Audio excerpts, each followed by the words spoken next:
ডাকলেই তুমি সাথে সাথে চলে আসবে, না আসলে তোমার ভিডিও ভাইরাল করে দেবো, এটা বলতো। না, আমাদের এখানে ছাত্রীরা তালিম হইতো, ওয়াজ নসিহত হইতো। ওয়াজ নসিহতে কি সকাল থেকে রাত পর্যন্ত থাকা যায়? সকাল থেকে রাত পর্যন্ত হয় না। তার নাম সহ দেওয়া আছে, আপনাদের মানি রিসিট সহ। এই মিথ্যাটার আশ্রয় কেন নিচ্ছেন?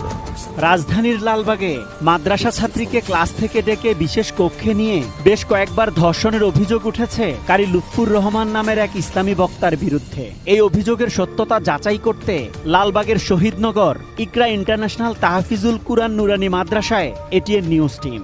না, আমাদের এখানে ছাত্রীরা ওইগুলোর কাছে তো আমাদের এখানে ছাত্রী এখানে আসতেও না কখনো? পাশের বাড়ির বাসা এই মাঝে মাঝে আসতো, এটা আমরা, কিন্তু আমরা ওনার কাছে আমরা চিনি না, জানি না আমরা। আর এই কারি যে যিনি, উনি কি এখানে ভর্তি এটা করেন? আমার না, না, উনি ভর্তি করায় না। আমি আপনাদের ভর্তি লিস্টটা একটু দেখতে চাই। জি, দেখেন,